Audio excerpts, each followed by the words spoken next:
Product हे उमेद मार्टवर ठेवू शकतो। असे 3 जिल्हे झाले मॅडमने आताच आपल्याला 3 जिल्हे कोणकोणते सांगितले की त्यामध्ये त्या जिल्ह्यामध्ये ती चाचणी झालेली प्रायोगिक चाचणी की ह्या जिल्ह्यातले प्रोडक्ट आम्ही उमेद मार्टवर ऑनलाईन ठेवू शकतो।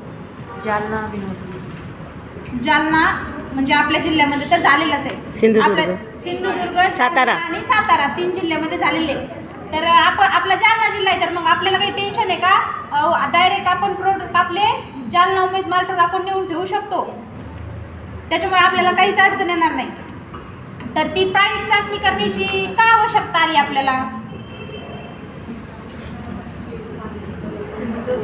कस्टमरनी कोणतं ऑब्जेक्शन घ्यायला नाही पाहिजे आणि प्रोडक्टची त्यांना पूर्ण लॅब टेस्टिंग झालेली असली। चाचणी का घेण्यात आली? कारण की आपल्याला व्यवसायाच्या आपल्या काय जोखीम आहे ते ओळखण्यासाठी आणि आपल्याला ग्राहकांचा प्रतिसाद पण तेवढाच भेटला पाहिजे, त्यासाठी प्रायोगिक चाचणी आपल्याला घेण्यात आलेली आहे आपल्या जिल्ह्यामध्ये।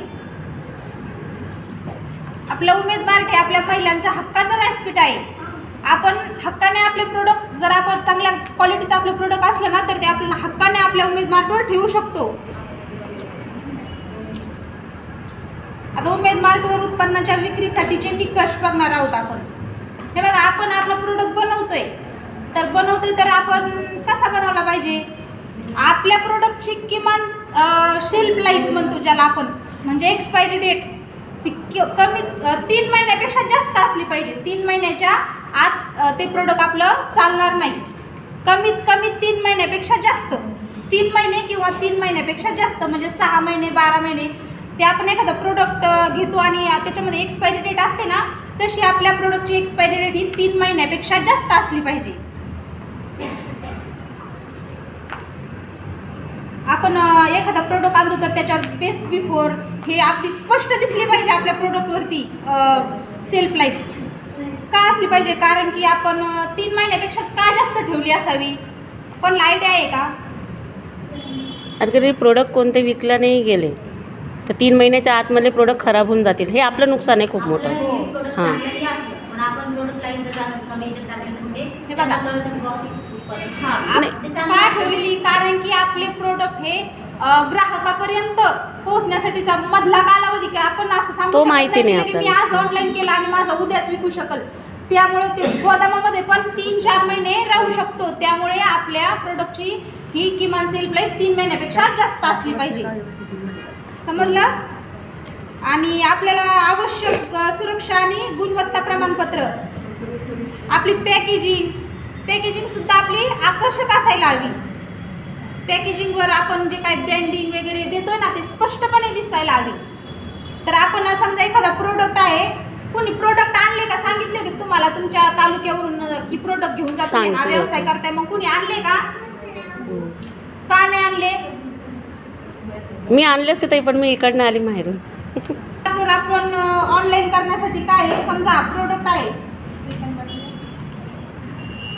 तर याचं छायाचित्र म्हणजे फोटो महत्त्वाचा आहे। आपल्याला उमेद मार्टवर ऑनलाईन करायचं यासाठी या प्रोडक्टचा फोटो आज चांगला निघला पाहिजे।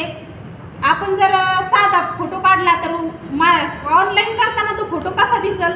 व्यवस्थित दिसणार नाही। तर ग्राहक आपल्या प्रोडक्टला ऑनलाईन करतील का? नाही। त्यामुळे आपला प्रोडक्ट हा आकर्षक दिसला पाहिजे, तेव्हा छायाचित्र म्हणजे आपला फोटोही तेवढाच आवश्यक आहे किंवा गरजेचं आहे चांगला काढणं।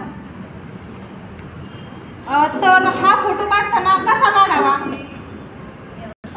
असा मोठा चार्ट असतो तो व्हाईट कलरचा, खाली पण सुद्धा असा आपला असं ठेवायचा तो, आणि वरतून सुद्धा तोच व्हाईट कलरचाच दिसला पाहिजे आणि त्याच्यावर आपण आपला प्रोडक्ट ठेवून फोटो काढू शकतो। असा फोटो जर तुम्ही काढला तरच तो ऑनलाईनमध्ये व्यवस्थित फोटो दिसेल, अन्यथा तुम्ही जर वेगळ्या प्रकारचे काढला तर तो दिसणार नाही। आणि आपल्या उत्पन्नाच्या सर्व बाजू त्या फोटोमध्ये आल्या पाहिजे। तुमचा मसाल्याचा बॉक्स आहे, मसाल्याच्या बॉक्सचा समोरचाच भाग तुम्ही जर काढत असताल तर पाठीमागून काय लिहिलेलं आहे तुम्ही हे त्या फोटोमध्ये दिसणं आवश्यक आहे। तुम्ही फक्त लोगो किंवा ब्रँडिंग वगैरे तेच तुमच्या प्रोडक्टचा फोटोमध्ये दिसतंय आणि पाठीमागची बाजू काही दिसत नाही, तर ग्राहकाला काय असतं माहिती आहे का? फोटो बघ, आपणच एखादा ऑनलाईन प्रोडक्ट जर खरेदी करत असतो ना तर आपण काय करतो, त्याचे फोटो जेवढे असेल त्या प्रोडक्टचे सगळे बघत असतो, चेक करत असतो। पाठीमागची एक्सपायरी डेट, हा किंवा manufacturing date, front photo, side photo सगळे चेक करतो. पूर्ण चेक करत असतो, तेव्हाच आपण प्रोडक्ट ऑनलाईन करतो. लगेच आपण साधा फोटो बघितला आणि लगेच प्रोडक्ट ऑनलाईन करतो का? नाही. नाही करत.